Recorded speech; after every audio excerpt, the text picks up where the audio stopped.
उस समय के हम समझते हैं शायद राज्यपाल ही थे, एम चन्ना रेड्डी साहब, एम चन्ना रेड्डी नाम सुना होगा।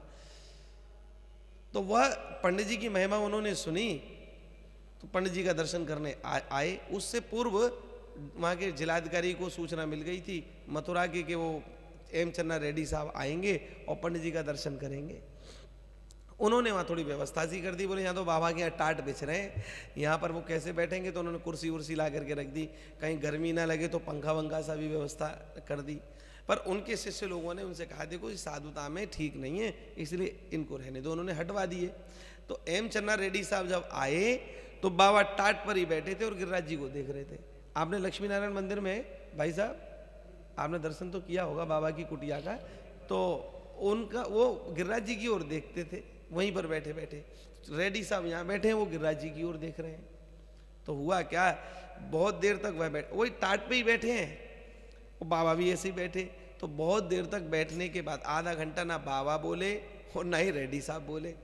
तो आधा घंटा के बाद रेड्डी साहब हाथ जोड़ के बोले बाबा मेरी आप में बड़ी श्रद्धा है, तो मैं आपसे कुछ चर्चा करना चाहता हूँ, आपसे कुछ कहना चाहता हूँ, तो आप कृपा करके मेरे से चर्चा करें।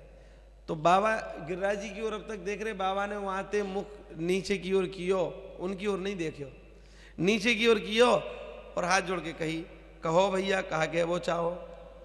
तो रेड्डी साहब बोले बाबा यहाँ नहीं, अकेले में कुछ चर्चा करना चाहूँ।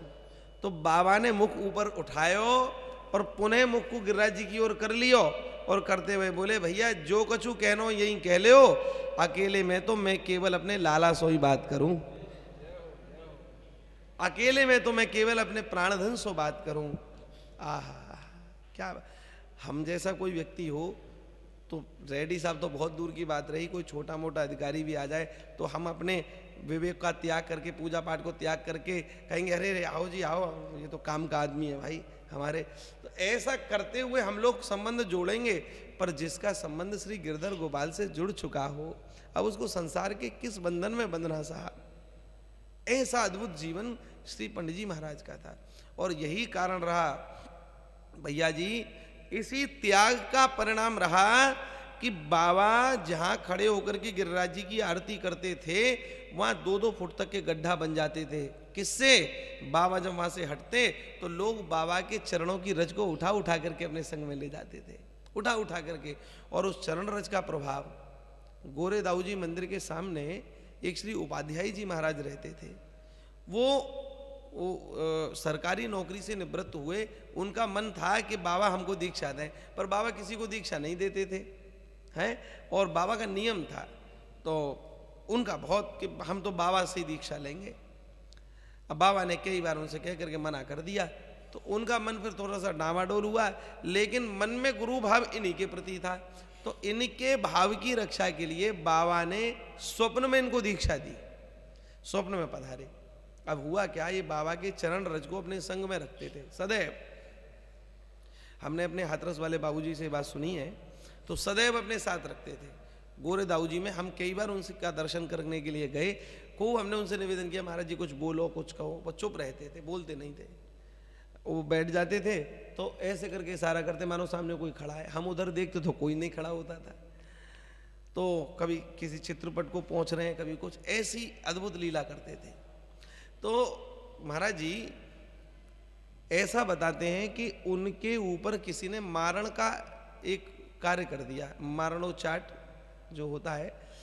तो एक जिस कक्ष में वह रहते थे वहां पर एक खिड़की को तोड़ती हुई एक हड़िया आई, और हड़िया आकर के घूमने लगी इधर उधर, और घूमने लगी, उसमें से दुर्गंध सी आ रही थी। श्री उपाध्याय जी ने तो जब देखा तो उन्होंने सोचा कि लगता है अब अंतिम समय आ ही गया। तो जब अंतिम समय आ गया तो अब पूज्य श्री पंडित जी महाराज की चरण रज को ही मुख में डाल करके मरा जाए तो बढ़िया। उन्होंने धोती की फेंट में जो बंद रही झटपट से निकाली, और महाराज जी वो मुख में पूरी की पूरी मुट्ठी ऐसे करके भरी। जैसे ही महाराज वो ब्रजरज मुख पर आई, उसी समय अद्भुत चमत्कार हुआ। जो हड़िया ऐसे घूम रही थी वो उल्टी घूमने लगी, और महाराज जी पुनः दूसरी खिड़की को तोड़ करके बाहर निकल गई। हमारे बाबूजी कहते थे, सत्य बोलते थे, बिल्कुल झूठ नहीं बोलते थे। उन्होंने कहा भैया फिर कहा भाई हमको नहीं पता, पर सुनी हमने ऐसी है कि भाई जब उल्टा काम हो जाता है तो जिसने गड़बड़ किया है उसी का ही वह गड़बड़ करती है। लेकिन क्या हुआ ये तो वही जाने। पूज्य श्री पंडित जी महाराज की चरण रज में इतनी सामर्थ्य थी। ये कोई साधारण महापुरुष, विलक्षण महापुरुष, विलक्षण।